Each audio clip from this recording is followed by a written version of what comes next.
the language of disguise. It rarely begins with cruelty. It begins with charm. His words, at first, sound warm, like affirmation dipped in desire. He speaks to your longing, not the surface one, but the ache that lives in your chest. When you're finally seen after years of being invisible. I've never met anyone like you. You're not like the others. You're exactly what I didn't know I was looking for. And you, open, kind-hearted, perhaps a little battle-worn from past disappointments, begin to feel chosen, not just noticed, not just liked, but chosen. And that's where it begins. Because what's often mistaken for love at first sight is sometimes only intensity, and what feels like chemistry can be an early sign of control. Wrapped in seduction, the toxic ones don't announce themselves. They rarely say, "I'm insecure," or "I fear losing power," or "I manipulate women to feel in control." No, they'll tell you something else entirely. They'll speak in phrases that sound caring but operate like a leash. "I just want to protect you from people who don't deserve you." Translation: I need to isolate you before you notice I'm one of them. I'm not comfortable with you having close male friends. Translation: I'm not okay with you having a life outside of me, because I fear you'll realize your worth. You don't need to work so hard. I'll take care of you. Translation: the more dependent you are on me, the easier I can shape you. And you might hear these things and think, but isn't that love? Isn't that what care sounds like? Only on the surface. Because healthy love doesn't restrict, it respects. It doesn't demand compliance. It invites connection. And it never uses warmth as currency to buy your silence. But when you're with someone toxic, the lines between care and control blur fast. He won't raise his voice, not yet. He'll praise you, over and over. He'll build a pedestal with one hand, and quietly remove your boundaries with the other. And while you're still trying to decide whether he's just intense or deeply into you, he's already begun shaping the rules of engagement, rules that always benefit him and slowly erode you. The word maze that makes you doubt yourself. He won't scream. He won't curse. Not yet. That would make things too obvious, too easy to name. Instead, he weaves his control with calm logic, distorted truths, and phrases designed not to reveal who he is, but to make you question who you are. Toxic men rarely need to be loud. They only need to be confusing. The goal is not domination by force. It's erosion by confusion. Slow, silent erosion. That makes your boundaries feel like overreactions. Your pains seem irrational, and your instincts feel unreliable. It might sound like this. You're just overthinking it. You're reading too much into what I said. I never said that. You must be remembering it wrong. Wow, you're really going to make a big deal out of that. These are not random dismissals. They are weapons. Subtle, polished, and strategically placed. Because once he can make you unsure of your own emotional compass, he can drive the relationship however he wants, while you sit in the passenger seat questioning whether your discomfort is even valid. This is the psychological sleight of hand. You go in knowing what you felt, and come out wondering if you imagined it. Not because you're fragile, but because he's expertly crafted a world where his reality always overrides yours. And it's not just the words themselves. It's how they're delivered. He doesn't say them in anger. He says them in exasperated disappointment. The kind that makes you feel like you ruined the mood. Like you turned something simple into something dramatic. Like you are the one destabilizing love, with your inability to just let things go. But what he's really doing is rewiring you, teaching you, moment by moment, that expressing your needs will cost you his approval, that asking for clarity will earn you emotional distance, that wanting consistency will paint you as too much. And so, over time, you shrink. Not because you're weak, but because every time you stand tall, he reminds you that love, his love, only flows when you fold. And still, you stay. Because he doesn't always get it wrong. There are good days, soft days, even beautiful ones. And you begin to believe that maybe, just maybe, the problem is you. If you could just stop being so reactive. If you could just communicate better.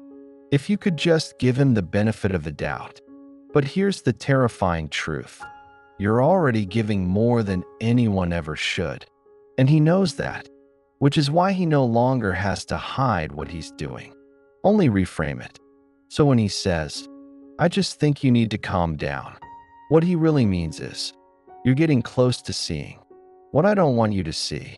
When he says, let's not start another argument, what he means is, let's not talk about anything that holds me accountable. And when he says, you always do this, what he means is, this is the part where you give up again. You don't just lose yourself in this dynamic. You begin to defend the person who's dismantling you. Not because you're blind, but because you're loyal. Because you've been taught that love means holding on. Even when you're the only one doing the holding. When the mask starts to slip. At first, he was everything. Charming. Emotionally available. Or at least convincingly so. He listened, he laughed. He mirrored you in all the right ways. He spoke your language.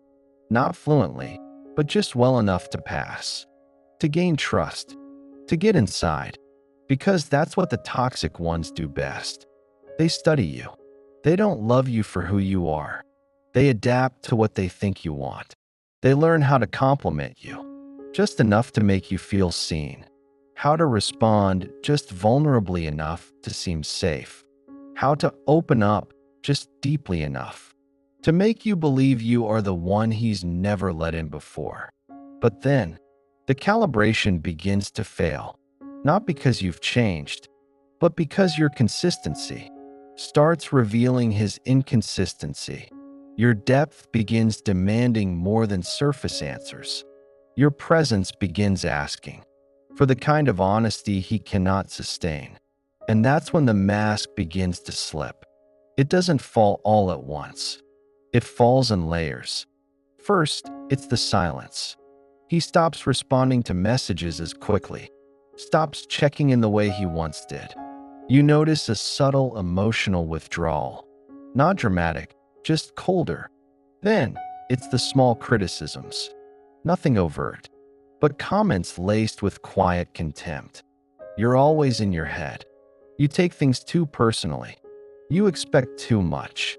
Things he never said in the beginning. Things he once claimed to love about you.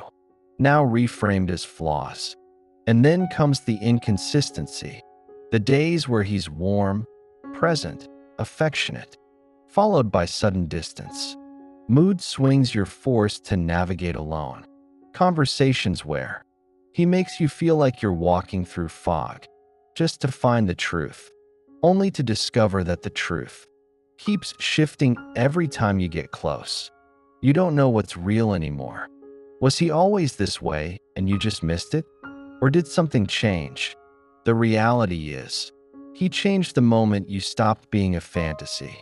Because toxic men thrive in the beginning. They flourish when everything is superficial. They control the narrative when they can keep it vague. But depth exposes them. Emotional clarity destabilizes them. Your self-awareness threatens them. And your increasing desire for transparency, the kind that builds real intimacy, feels like interrogation to someone who hides for survival. And so, the slipping becomes more visible. His tone sharpens. He deflects with sarcasm. He twists your concerns into accusations against you. Suddenly, you are the problem. You're too needy, too reactive, too insecure. He flips the script so fast. You start apologizing for the pain he caused. You find yourself defending your reactions, trying to explain why something hurt you, instead of asking why he chose to hurt you in the first place. Because now his tactics aren't just verbal, they're psychological. He withholds affection to punish you. He disappears when you get too close. He withholds clarity and gives you confusion instead, then watches you unravel and calls that the issue. He creates emotional fires, then blames you for choking on the smoke. And yet, you stay, because you're still chasing the version of him he gave you in the beginning. The one who laughed at your jokes, who held your hand in crowded rooms, who said he'd never felt this connected to someone before. But that man is gone. And maybe he was never really there. Maybe he was just the mask. And this is the man underneath it. The one who doesn't know how to love without controlling, who doesn't know how to stay without destroying, who doesn't know how to let you be whole. Because then you'd no longer need to be small for him to feel powerful. The emotional punishment for loving too loudly. It always starts small. The little punishments. You don't even realize they're punishments at first. Just moments that feel off. A cold shoulder. A delayed reply. A night where he turns away from you in bed and won't say why. A date canceled last minute with a vague excuse. You don't know what you did. Only that you did something. Something that upset him. Something that made him withhold his affection, his attention, his softness. But when you ask, when you try to address the tension, he says you're imagining it. He says, not everything is about you. Or, you're always looking for a problem. Or, why can't you just relax? So you begin to question yourself. Maybe you are overthinking. Maybe you are too much. Maybe it's safer not to bring things up at all. And that's the point. Toxic men like this don't need to scream to control you. They condition you quietly. They teach you, through absence, that voicing your feelings comes at a cost. If you're upset, they withdraw. If you're confused, they go silent. If you want closeness, they make you feel clingy. If you call them out, they call you crazy. And slowly, you shrink. Not because you want to, but because it's the only way to keep the peace. Because now, loving him out loud feels dangerous. You start editing yourself, not for clarity, but for survival. You stop asking for reassurance, because you know it makes him cold. You stop telling him what hurts, because it only makes him distant. You stop sharing your needs, because every need feels like a weapon. He'll turn back on you. He won't say you're not allowed to feel that, but he'll show you over and over that your feelings come with consequences. And so you adapt. You start giving more, just to feel a fraction of what he once gave freely. You overextend. You overfunction. You overexplain. You exhaust yourself trying to return to a version of the relationship that may never have existed. You cling to memories like proof that he can be kind, that he can be close, that the distance is temporary. And maybe, if you just stop being so sensitive, you can earn your way back into his good graces. But you're not in a relationship anymore. You're in a negotiation, a silent contract where the fine print reads, I will only love you when you don't challenge me. I will only stay close if you stay small. It's psychological warfare, the kind where there are no clear weapons, just invisible wounds that keep reopening. Because every time you speak up, he makes you regret it. Not violently, not overtly, but with enough withdrawal, enough disinterest, enough subtle contempt to make you fold back in. And then, like clockwork, he comes close again. Not because he's sorry, but because he senses the distance growing too wide. And he knows just how to pull you back in. A well-timed compliment. A soft apology that doesn't name the damage. And I've just been stressed to explain away the coldness. A night where he holds you like he did in the beginning. Just long enough for you to believe the beginning is still possible. And that's what makes it so hard to leave. Because he's not cruel all the time. He's not awful every day. He doesn't yell. He doesn't hit. He doesn't call you names. But he makes you feel like your needs are a burden. He makes you feel like your voice is too loud. He makes you feel like love should be earned and withheld when you ask for too much. So you keep choosing your silence over his distance. You keep trading your wholeness for his proximity. You keep loving him quietly because loving him fully has become too dangerous. And maybe the most painful part is this. You've begun to call this survival love when you realize you've been loving him more than you've been loving yourself. There's a moment, and it doesn't come with fireworks or fanfare. It comes quietly, usually after another night spent spiraling alone. After another dry, okay, that leaves your chest aching. After another empty promise that he'd try harder, followed by the same cold distance. It might come in a flash, or it might arrive slowly, like a dawn you didn't expect to live through. But one day, you stop checking your phone with hope. You stop rehearsing your pain in the mirror, in case you need to explain it to him again. You stop looking for softness in someone who only gives it when you've been silent long enough. And you start asking different questions. Not, why won't he just love me the way I love him? But, why do I keep betraying myself in the name of being chosen? That's when it clicks. That this wasn't love. Not really. This was a performance. A long audition for a role in his life you were never meant to keep. You were bending, shrinking, silencing, sacrificing. And for what? For crumbs of affection from someone who fed off your devotion, but never wanted the responsibility of nourishing you back. You thought your loyalty would heal him. That if you were understanding enough, calm enough, sexy enough, strong enough, he would finally feel safe enough to stay.